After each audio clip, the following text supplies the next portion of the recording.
Nigerian traditional leaders often derived their title from the rulers of independent states or communities that existed before the formation of modern Nigeria.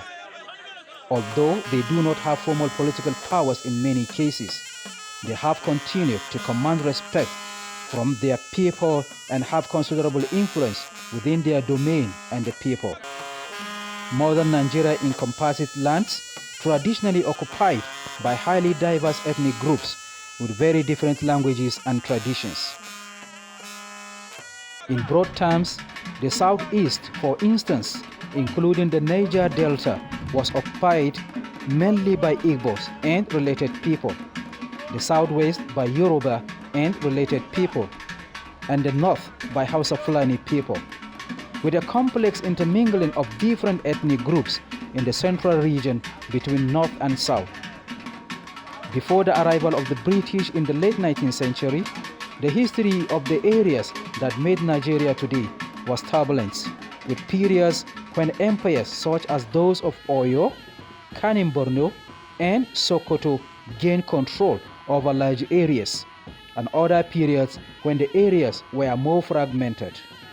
Although political structures differ widely between different ethnic groups, it was common for each town or collection of towns to have a recognized leader, who might in turn be subordinate to the leaders of a large polity. Thus, the Sokoto Caliphate was divided into the emirates, with the emirs loosely subordinate to the Sultan of Sokoto, although acting as independent leaders at times. Europeans had long traded with the coast, primarily exchanging cotton and other manufactured goods for slaves and palm oil products at centers such as Calabar, Benin, and Lagos. The Niger Coast Protectorate was established in 1891, holding a small area along the coast. During the period 1879 to 1900, the Royal Niger Company made a concerted effort to take control of the interior, using disciplined troops armed to the maximum and making treaties of protection with the local leaders. The company's territory was sold to the British government in 1900, with the southern region merged with the Niger Coast Protectorate to become the Southern Nigeria Protectorate and the Northern Nigeria Protectorate remaining separate. In 1914, the two, that's the North and Southern Protectorates, were merged into the colony and Protectorate of Nigeria, with roughly the same boundaries as the modern state of Nigeria. The first British High Commissioner for Northern Nigeria, Frederick Lugard, tried to rule through the traditional leaders, and this approach was later extended to the south. Lugard's successor, Hugh Clifford, left this system in place in the north, where the emirate system had long traditions, but introduced a legislative council with some elected members in the south, thereby relegating the influence of the traditional leaders to merely symbolic roles. Over time, the relationship between the colonial administration and the traditional leaders evolved. For example, the Tiv people as an ethnic group had always been extremely decentralized with no single ruler. The British created the office of the Totif in 1947, appointing Michael Zakpe as the first ruler with the title. This is to have a traditional ruler who can speak for the Tiv people. With independence in 1960, followed by alternating democratic and military governments, the status of the traditional leaders evolved even further.